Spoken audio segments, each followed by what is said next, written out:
Health Center with Dr. Gerald Deas is sponsored by the State University of New York Downstate Medical Center. SUNY Downstate, located in East Flatbush, is one of the 64 campuses in the State University system. Housed on this urban campus is the only medical school in Brooklyn. More New York City doctors graduated from Downstate than any other medical school in the country. Our College of Health-Related Professions offers training as diagnostic medical imaging technologists, midwives, health information managers, occupational therapists, physical therapists, and physician's assistants. We have a 2-year upper division bachelor program in our College of Nursing, and it offers a Master's of Science degree in advanced nursing practice. Downstate is a major scientific research center with a School of Graduate Studies, where some of the world's best scientists are trained and teach, including Dr. Robert Furchgott, the 1998 winner of the Nobel Prize in Medicine. Our University Hospital in Brooklyn now has an emergency room open 24 hours a day, 7 days a week. University Hospital is known for its centers of excellence in kidney disease, cardiovascular health, neurology and neurosurgery, primary care, women and children's health, and asthma. For excellence in patient care, education, and research, you can depend on Downstate. Hi, I'm Dr. Gerald Deas. Welcome to Health Center from Downstate Medical Center. Today we're going to talk about a condition that's very prevalent in men and how we can get the information out about prostate difficulties. We won't say cancer. People have prostate problems. It's not just cancer all the time. And men shouldn't be afraid to think that every time they're going to find something is cancerous. It doesn't necessarily have to be that at all. But I think they throw the fear into people by saying and showing the difficulty of this condition and things like this. But you can present it in a way that makes people feel I should get the test or I should go to the doctor and be checked upon and things like this and see whether anything is wrong. Something can not necessarily, you can have no symptoms at all, for example. And if something is found very early when you don't have symptoms, that's a very important thing. But there's different ways of presenting this material, presenting to the public as such. And sometimes you have to do it from different perspectives. Sometimes even actors and people who are interested in the entertainment business can do more than the doctor. Because, people look at an entertainer and say, hey, he's just like me. Sometimes they look at a doctor and they think that, I'm afraid of him. But that's why I make things very easy on our folks when I do things in the community. And when I write for newspapers, I put it in material that you can understand and easily take advantage of. So today we're going to talk to a young actor, a young performer, but I wouldn't say young. He's been in this business a long time, but he looks like he's just a little young guy, but he's been around, So I want to introduce you to a wonderful personality, Kevin Byrd today. Kevin, hi, it's a pleasure to meet you. Kevin, it's so good having you with the show. Yes, definitely, definitely. And especially with a name like Byrd, because I know that you can fly, and like I told you before, I wrote a song even called Paper Bird, Right. Sometimes people are like, they want to fly like eagles, but they're only like paper birds, Right. So, but I understand that you're flying like an eagle, and the things that you're doing. But maybe just to go back a little bit in your background a little bit, because here you're sitting here looking like you could be my grandson, and well, you are one of my grandsons, because I have a whole lot of grandsons. I try to help. Definitely. I'm honored. Yeah, that's all right. But maybe a little bit about your background, your parents, maybe where you came from, where you were born at. Well, first of all, I'm from upstate New York, okay. Utica, New York, born and raised. My father, Kermit and Maddie Johnson, my mom's remarried now, but my parents, I have loving parents. Both my parents are involved in performing arts. Oh. My father he was a gospel singer and also a musician, and my mom, she was also a singer. And, I come from a very strong heritage of musical influences and also theatrical influences.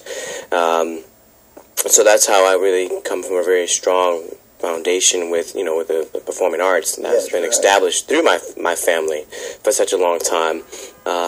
My father got me involved in show business at a young age. I used to travel and tour with him. Oh. Yeah, so that's how I got my feet wet. Oh, that's good. You really got your feet wet in those days. Yeah, I did. Because traveling is no easy thing. No, from one place to the other. I used to be on the road with my dad and his gospel group when they used to travel. What was the name of the gospel group? I think they're called Willard You Steal or something. Is that right? You Steal Lights or something like that. They should have called themselves with the name Byrd, Wings Over Joy. I thought they were called the Byrds at one time, but my father had Willard You Steal or something like that. I don't know the appropriate name, but I know that it had a really great, profound name to it. And, don't quote me wrong on that one. But I did a lot of extensive touring with my dad when I was a little kid, and my mom, she had her gospel group called the Thomas Sisters.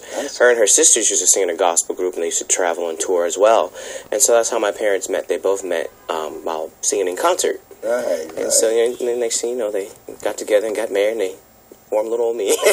Any brothers or sisters? Yes, I have two beautiful sisters. I have a twin sister named Karen, and I have an older sister named Bridget. Oh, you're a twin? Yes, I'm a twin. Oh, man, I'm a twin. that's wonderful. Yeah. It must be a nice meeting when you all get together. Yes, it is. It is. And she just called me before I got a chance to talk to you. Is that right? Yeah, she did. Well, I tell you, I know that as a young African American entertainer and things like this, it's been a long road to achieving what you have achieved up to now. But I understand that you're doing a lot of one-man shows and things like that right now. Yes, theater. I am. Yes, I am. Maybe are you doing something called Release? Yes. Tell me about Release. Well, actually, I have a one-man show right now. That's called Release. Right. Okay. So, get a chance. Yes. Release is a one-man show that I've written and produced. And I star as 6 different characters.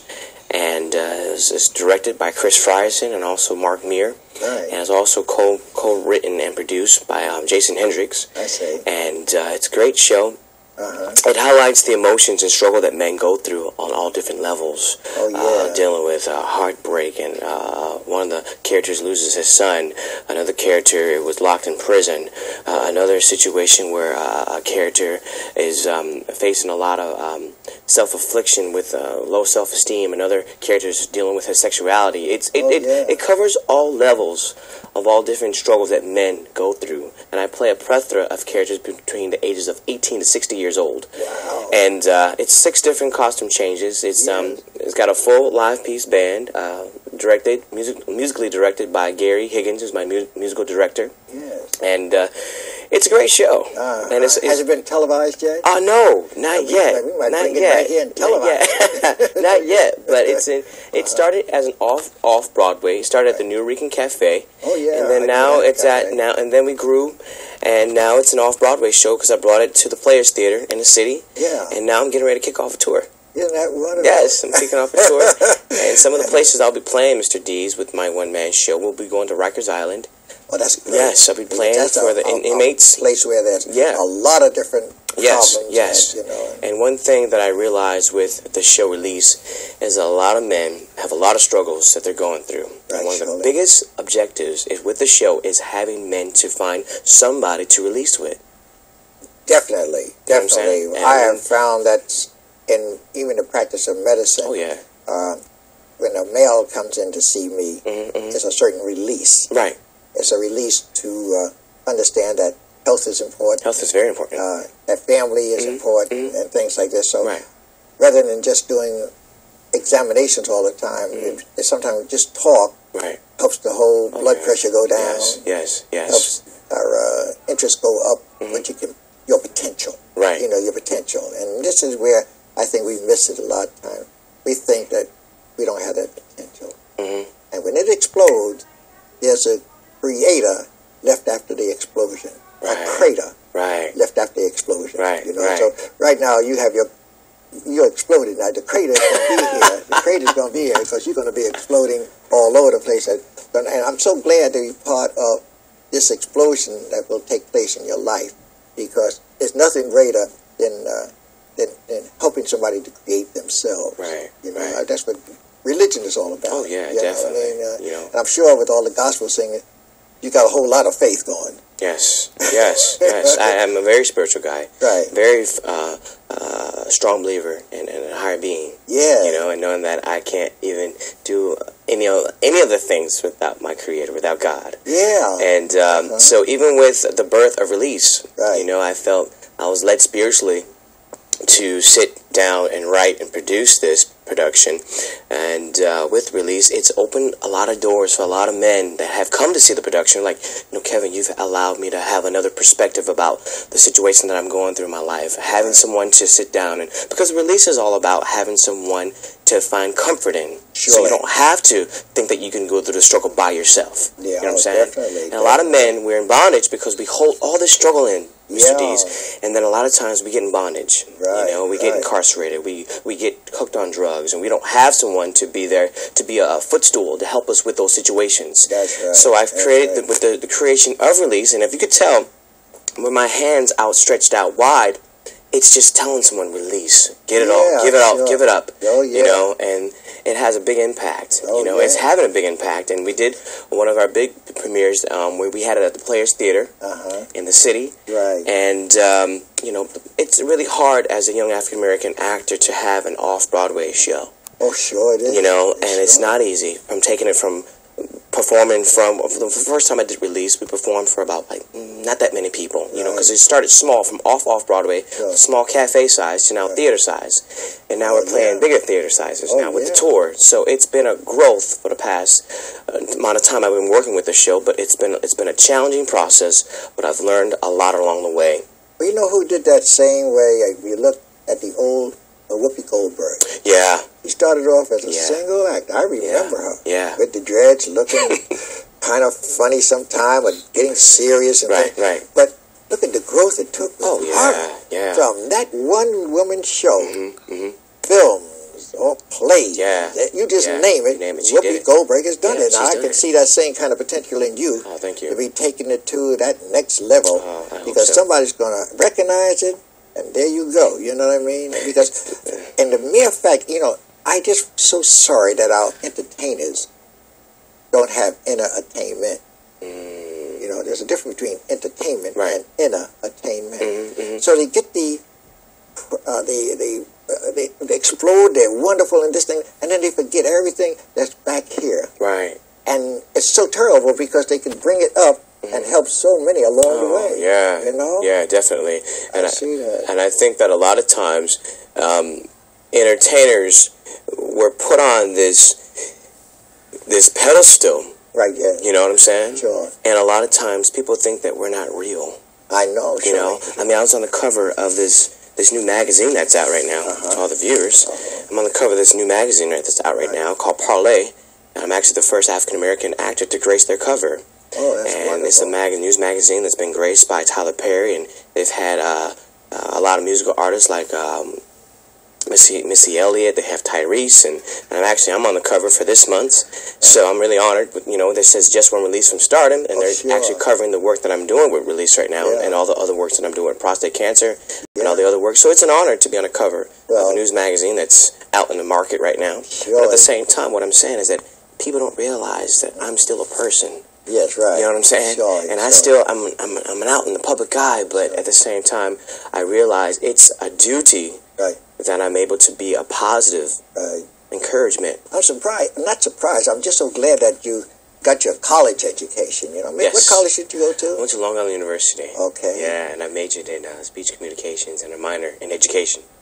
So, did you have a chance at that time to perform while you were going to college? I did. I have a wonderful acting coach by the name of Dr. Marla Del Collins, who coached me because I was, my major was performing arts. Yes. And she coached me for the duration of the time I was in college. I see. Extensively, and she's one of the main primary reasons that my professional acting career has blossomed to the way it is right now because of her direction when I was in college. Right. Well, you know, I always fear while young actors or people who become famous that they don't look back and start pulling up others, you know, along the way and coach them, because just the mere fact that you have your college education, you're capable now of teaching if you want to. Oh, yeah. Even though even if you want to teach theater or something like that as you go along. Yeah, you know what I mean? You don't have to just say, I'm going to be an actor. It's about teaching young people how, with their aspire to become an actor, what to do, you know, and go back to the public schools, and high schools. And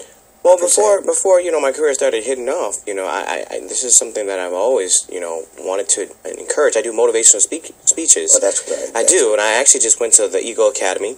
I see. For young men. Oh, a school established by 100 Black Men. Sure. And also being sponsored by, endorsed by Bill Cosby and Danny Glover. And a lot of great other entertainers have endorsed the Eagle Academy for Young Men. And I was just there not too long ago, speaking to about 100 young African-American men, young men, about staying in school, staying positive. And I do a lot of motivational speeches around the tri-state area, encouraging our youth to stay in school, keep their minds focused on their goals and things like that. So between me performing and doing interviews and things like that, I also give a lot of my time to give motivational speeches to high schools and even middle schools, just to encourage kids to stay in school and be a positive light and follow their dreams and things like that. Well, you know, now, you got involved with prostate cancer. I did. Yes, I did. Speaking to black men about it and such going around. It's nothing like a young person like yourself to speak to older black men in a theatrical way, or be able to deliver it in such a way that they motivate them to get tests and things like that. What got you interested in prostate? Well, you know, I got together with my best friend. It's a short film that we did called The Last Days. I see. Called The Last Days.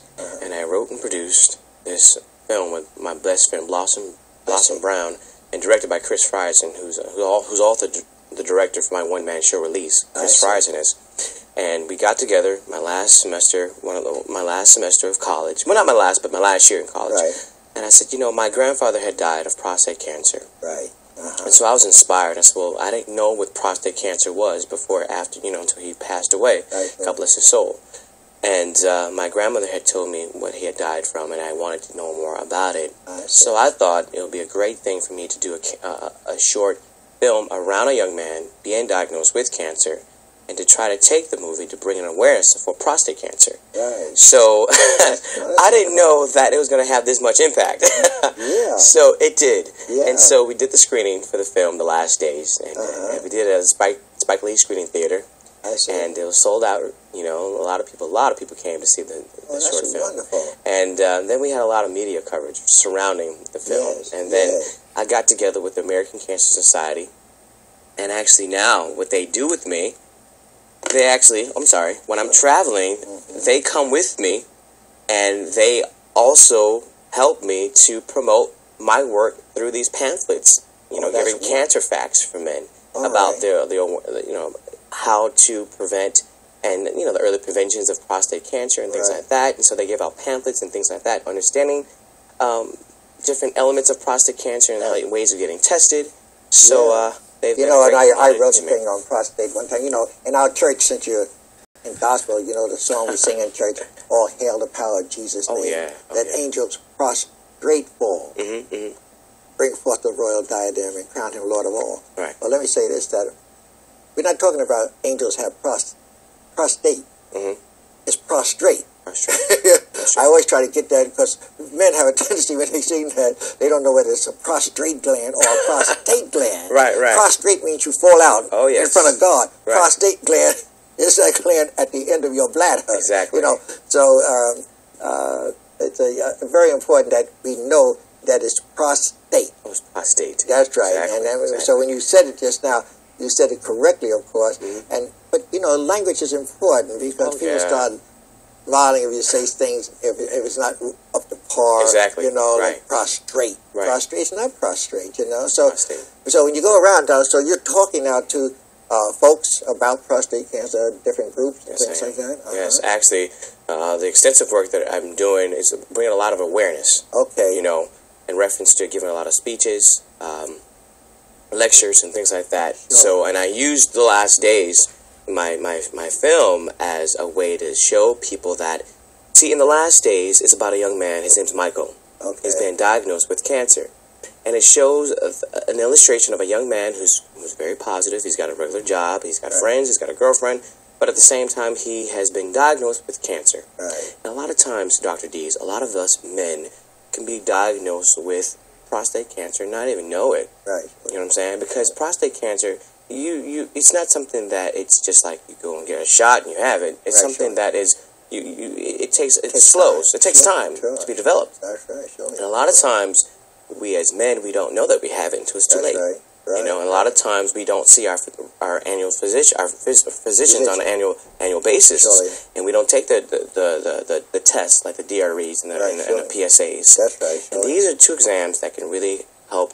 When you say the DRE, what do you mean? Digital retinal exams. Digital retinal exams. Sure. In other words, when you go to the doctor's office sometime and you have to bend a certain way, and the doctor can take his finger into your rectum, and he can go here, and if that prostate's enlarged, he can feel it, and that's the prostate. And then the PSA is, of course, the blood exam. Exactly. Yeah, sure. And so a lot of times, we know that these are very uncomfortable tests to undergo. Well, I'll tell you, it's not even uncomfortable if the doctor knows how to do a proper rectal examination. Okay. If it's not rushed, it's as easy and no feeling whatsoever that, you move your bowels, basically, and there's no pain there when you move your bowels. So it shouldn't be any pain if somebody puts a simple little finger to your rectum. You know what I mean? So generally, people, if they jam the finger, of course it's going to pain. Anybody else pain. But but if you go very gently, I have never had a patient that say they was uncomfortable after I finished with the examination, because the rectum is the most sensitive organ in your body. Right. It can tell liquid from gas from solid. Exactly. Because you have never passed gas and passed a solid. Right. You know what I mean? Right. Unexpectedly. Right. Exactly. Or passed a liquid. It can even tell a liquid is there. That's how sensitive that rectum is. Right. You know what I mean? Right. And so therefore, it should be handled in a very sensitive way. In a very sensitive way. Yes, sensitive, but by the doctor. Right, not by just your physician. Not just by anybody. By anybody, that's right, sure. Exactly. But certainly, but going around, okay, now, so you're going around now doing this, you got caught with the American Cancer Society. Yes, the American Cancer Society has been a great asset to my work that their representatives have, and I also think that it's important because I do, outreaches through radio, and also do talk shows and things like that. Sure. So it's other avenues, and also I have outreaches. I'm in the Epoch Times. Epoch is one of the largest international newspapers in the country. It goes out to over 28 different countries around the world. Okay. And I'm actually featured in the Epoch Times, Yes. talking about my work, and it talks about my work with prostate cancer and things like that. Right. And it's important through media that people can hear my voice, you know what I'm saying, Sure. and know that I am the young African-American entertainer, but I'm also attached with my advocacy with prostate cancer. Well, these kind of things are just wonderful, Kevin, to know that you're flying with like an eagle with all of these kind of things. I'm glad that like I said, your name is Byrd, so that means you're going with heights, going high, and you're going to fly and bring that information to people and to help men to catch these things early, things like this. I'm really just trying to outreach because, Dr. Deas, 1 out of every 9 men will be diagnosed with prostate cancer. Sure. And about between 75 to 150,000 men. Now, about a couple of years ago, it was between 75 to 150,000 men will be diagnosed, but now it's 250,000 to date now. Oh, yes. And then, in that range, about 50,000 men, 50 to 75,000 men will die each year of prostate cancer. Yeah. And actually, I did Law and Order. I did a couple episodes with Law and Order. And Jerry Albrach, the late Jerry Albrach, he had recently died of prostate cancer. Right. And so, it's a good thing because people don't think that entertainers get prostate cancer. That's right, and they do. That's right. Well, a lot of people do. The biggest thing is prevention. Prevention. And right now, if we put enough money into this thing, we could find out the cause of it. Oh, right, To be very frank with you, because there is a cause for this to be running rampant in black men. Exactly. It's the one causing We knew at one disease. time, for example, ulcers of the stomach, we thought it was caused by a lot of acid in the stomach. And a very famous doctor from Australia found out that it was caused by a bacteria. And now we can heal an ulcer in 2 weeks, where before we had to do all kinds of surgery, diet. We found it was one bacteria called Helicobacter pylori that causes that ulcer to fall. Wow. And now we can, with antibiotic and another drug, knock it out in 2 weeks and cure that ulcer. Wow. So I'm sure that there's something that's hidden in that prostate that we're not picking up right now. Right. And it's going to be that simple a fact that we're going to be able to prevent it. For example, we know that in beers and things like that, certain kind of beers and things like that, people drink beers. There are certain kind of things that increases the testosterone, which is the hormone that that stimulates the prostate gland to get larger and things like this. There's something in our diet right now that we are taking in that's going to be just like AIDS and all these other things. We're going to be able to pick it up like that, you know? And then not only do that, but we're going to be able to cure it and not have all the surgery and all the biopsies. Because sometimes, I'll be very frank with you, medical things in general sometimes, they almost like diseases because they make a living off it. You'd be surprised. They'd rather make a living off it than find the answer of it. You know, and I found that to be true. And so I think that that we have to look at this thing. But we only about have another minute. What would be your statement to the folks out there right now? Well, I just want everyone to know that it's been an honor to just take this opportunity to let people know to go get tested for prostate cancer, men in general. And I want everyone to know that I've established my own not-for-profit organization called Byrd Prostate Cancer Foundation. I have my 501c3. And so I want people to know how they can log on to my website at www.kevbyrd.com. That's www.kevbyrd.com. And also you can, you know, with my not-for-profit organization, me being CEO of my company, I'm able to now, you know, with grants and sponsorships and things like that, and the extensive traveling that I do with my off-Broadway show, and also with the work that I'm doing with my show and with the Last Days and things like that. If you come to my one-man show, you'll get a complimentary copy of the Last Days, and also you'll get information about, you know, prostate cancer and things like that. So these are things that are very important. You get a free copy of the Last Days, and also you get more factual information about prostate cancer and my awareness with it and my fight to help get more men out there preventing the awareness of prostate cancer and also getting tested for prostate cancer. Well, Kevin, thank you so much. I hope you fly like the Byrd and get this information. Thank you so much. Thanks for being on this show. Thank you. It's a blessing. Thanks. To you folks out there, Kevin Byrd giving you the information on prostate cancer with all these informative things he just showed you, and all you have to do is hook into his website and you can get all the rest of the information. And we'll see you the next time.